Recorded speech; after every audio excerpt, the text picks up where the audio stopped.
Hi, welcome to KC Clips.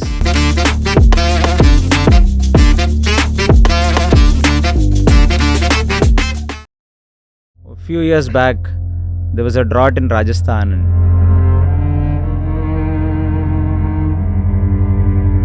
Districts in western Rajasthan are facing severe shortages of drinking water. In light of this, preparations are underway to run a water train from Jodhpur to Pali starting July 25th.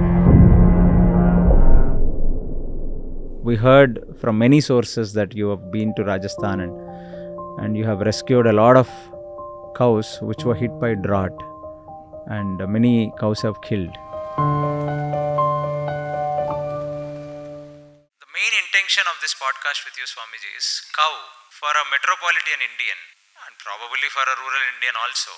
Cow is just a political agenda. The current government is obsessed about cow. Some Hindutva-vadis are obsessed about cow. Swamijis like you are obsessed about cow.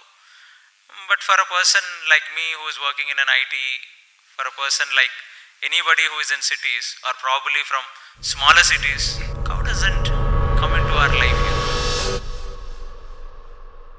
Today we have an interesting personality. His name is Vishwadhiraja Tirtha. It's a sannyasi name. He's an engineer.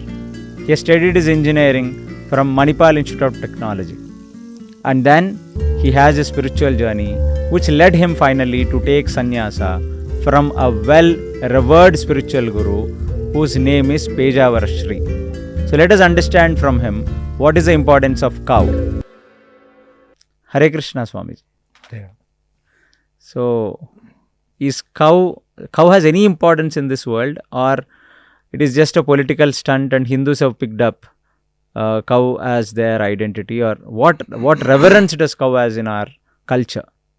Anakulang gokula mullalasa yat palitam nityamanavilatma tasmai namo nirada nilabhase krishnaya krishna ramana priyaya.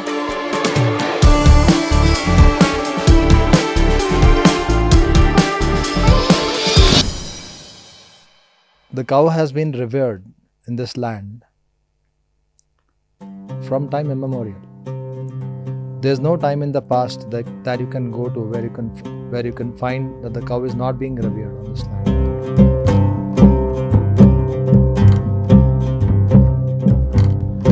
So it's integral to the Jnana Parampara that inhabits this land, that's found in this land. Why is it so? It's hard to believe that people have been delusional over such vast periods of time, because there have been many great minds in the past. It would be hard to believe that all these minds understood the cow to be sacred just because of some dogma. There should have been deeper reasons why they participated in that culture that regards cow as central to their worship and life. To understand, as you mentioned, in the context of the modern urbanized human being, how does he relate to the cow? Because he doesn't see other than stray cows moving here and there that are usually considered as a nuisance.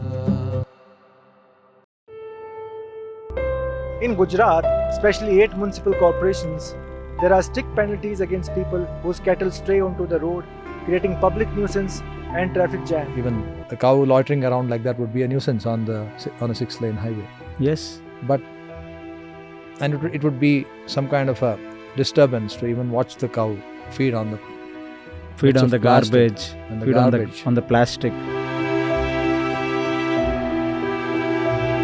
An urbanized moderner could think that I can comfortably get the cow out of my sight, and maybe that's the best way to deal with such an unacceptable presence of the cow. But if, as you rightly asked, if we were to really probe into what is the importance of the cow, the importance of the cow can be really understood when we understand what sustains us, what sustains life. Urbanization in the form that we see today is a very recent development. urbanization has been there all the time, but this kind of rapid and ruthless urbanization, wherein there is no all sense of a balance between nature and human habitation is violated.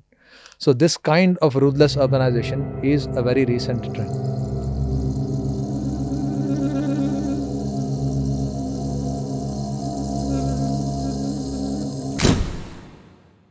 I thought even the Greek civilization, Roman civilization, Harappa, Mohenjo-daro, Dwaraka cities existed. There have been cities, but then there have been cities even what to speak of Dwaraka and Harappa and Mohenjo-daro, even the recent Bangalore, 1960s, 1940s Bangalore. You could call it urbanized, but then there is a sense of proportion that's visible in the designers of that city. Okay. There were so many lakes. Bangalore is a city of lakes and gardens and trees, but it has not remained so. Of late, people have been thinking that we can do away with those lakes and those trees and those upavanas, the forests, without any loss to them. That is because they have been obsessed with the pursuit to be open of money and the lifestyle that surrounds such pursuit of money, to the extent that they have thought, they have reasoned that we can do away with these trees and lakes without any loss. So what sustains us, it's not just the cow, but the real principles that sustain us have remained far from us, urbanized human beings. Okay. They have remained far from the land. What sustains us?